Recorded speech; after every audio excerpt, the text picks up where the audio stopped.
მოგესალმებით მეგობრებო, მე მქვია ვიქტორია და მოდით ვნახოთ რა ელოდება 2026 წელს ქალწულის ზოდიაქოს ნიშნის წარმომადგენლებს. რა ელოდებათ ქალწულის ზოდიაქოს ნიშნის წარმომადგენლებს 2026 წელს?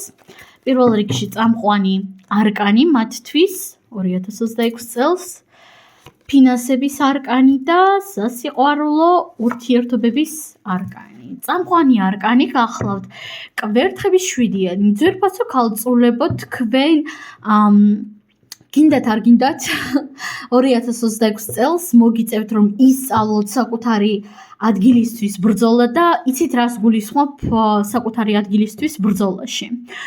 ვგულისხმობ იმას, რომ მოგიწევთ ისწავლოთ თქვენი პირადი სივრცის დაცვა. მესმის ხშირ შემთხვევაში ქალწულებისთვის, ზოგადად ადამიანებისთვის, ყველანაირი ზოდიაქოს ნიშნის გარეშე ვიტყვი, უჭირთ ხოლმე საკუთარი პირადი სივრცის დაცვა, იმიტომ რომ ადამიანების უმეტესობა ეგრევე იწყებს манипулირებას, ან რაღაც ისეთი ფრაზების მოსროლას, როგორიც არის აი ეგოისტი ხარ, მე შენთვის რამდენი გავაკეთე, შენ კი ჩემთვის ამას არ აკეთებ და ზოგადად რა გიჭირს ესა და ეს რომ გააკეთო, ხო? მაგრამ მოდით ვიქნები მაქსიმალურად პირდაპირი და გულწრფელი, თქვენ უნდა ისწავლოთ უარის თქმა, იმიტომ რომ აქ იქნებიან ადამიანები, რომლებიც ეცდებიან თქვენს შერყევას, მოდით ასე ვიტყვი, და თქვენ მოგიწევთ რომ ისწავლოთ თქვენი პირადი სივრცის დაცვა. პლუს ამასთან ერთად კვერთხების 7-იანი მეტყველებს იმის შესახებ, რომ თქვენთვის 2026 წელი იქნება ის წელიწადი, როდესაც მოგეცემათ საშუალება მეტად შეისწავლოთ საკუთარი თავი, თვითშემეცნებითი წელიწადი იქნება ძალიან. თქვენ შეძლებთ რომ იპოვოთ საკუთარი თავი, ვისთვისაც ეს აქტუალური არის, მაგალითად შესაძლოა მიხვდეთ რომ ესა და ეს პროფესია გაინტერესებთ, ან ესა და ეს ჰობი, ხო, რატომაც არა. და ნახეთ კვერთხების 7-იანი ასევე არის შეხვედრა საკუთარ ჩრდილებთან, საკუთარ ბნელ მხარესთან. ბნელი მეგობრებო არ ნიშნავს ცუდს ან ბოროტს, ბნელი ნიშნავს უარყოფილს და რა თქმა უნდა ეს შეიძლება არ იყოს ერთის მხრივ მარტივი და სასიამოვნო, მაგრამ მეორეს მხრივ ეს იქნება ძალიან თვითშემეცნებითი პროცესები და თქვენ შეძლებთ რომ მიიღოთ საკუთარი თავი ისეთი, როგორიც ხართ. ნახოთ ახლა ფინანსების კუთხით არკანი სამყარო, თქვენი ფინანსური ენერგია სრულიად ახალ ეტაპზე გადავა. ბევრი თქვენგანი სრულიად ახალ სფეროში დაიწყებს მუშაობას ან კარიერას, იმიტომ რომ თქვენკენ კი ბატონო მოისწრაფის ფინანსები 2026 წელს, მაგრამ აი ან სფეროს შეცვლით, ან სრულიად სხვანაირად მიუდგებით თქვენს ფინანსურ საქმეებს.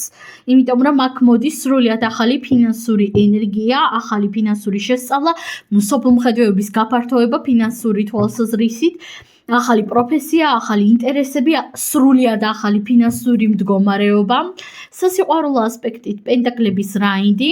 ანუ პირველ რიგში ძალიან ბევრი საჩუქრები გელოდებათ ნამდვილად 2026 წელს, ასევე იქნება ძალიან ბევრი ინიციატივები საპირისპირო სქესის წარმომადგენლებისგან. თუ თქვენ ყავთ ცხოვრების ამ ეტაპზე პარტნიორი, აქ აუცილებლად იქნება ასევე ურთიერთობაში ზრდა, რაღაც ახალ ეტაპზე გადასვლა 2026 წლის განმავლობაში. კარგით, მოდით ვნახოთ ახლა ზოგადად რა ელოდება ქალწულის ზოდიაქოს ნიშნებს 2026 წელს. ნახოთ აბა.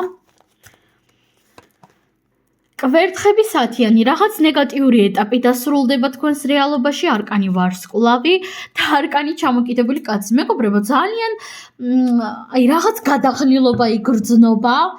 თითქოს ძალიან ბევრი პასუხისმგებლობა იყო თქვენზე, ან არის 2025 წლის განმავლობაში ზედმეტად ბევრი სტრესი, ბევრი შრომა, ბევრი სწავლა შეიძლება. ზოგადად ბევრი ადამიანი გსტრესავდათ და 2026 წელს თქვენ გამოხვალთ ამ ნეგატიური მდგომარეობიდან, დაიწყებთ საკუთარი თავისთვის ცხოვრებას, მეტ უპირატესობას მიანიჭებთ საკუთარ ინტერესებს, საკუთარ შეხედულებებს. ნამდვილად არ გამოვრიცხავდი იმასაც, რომ ზოგი თქვენგანი შეიძლება მედია სფეროში დაიწყოს, ზოგმა თქვენგანმა მოღვაწეობა და ჩამოკიდებული კაცის არკანი. ძალიან ბევრი რაღაც შეიცვლება და შეიცვლება უპირველეს ყოვლისა შიგნიდან. თქვენი მსოფლ მხედველობა შეიცვლება და ძალიან ბევრ რაღაც სრულიად სხვა კუთხით შეხედავთ, ვიდრე აქამდე უყურებდით. ამიტომაც აქ ნეგატიურს ნამდვილად ვერაფერს ვერ ვხედავ, რაღაცეები კი ბატონო შეიძლება იყოს რთული და არასასიამოვნო, მაგრამ საბოლოო ჯამში ფინანსები კი ბატონო იქნება თქვენს რეალობაში, შინაგანი სირთულეების დაბრკოლებაც იქნება და ბევრ რაღაცას სრულიად სხვანაირად შეხედავთ. სულ ეს არის მეგობრებო, მე თქვენ ამაზე გემშვიდობებით, წარმატებები, ბედნიერი წელიწადი და ნახვამდის.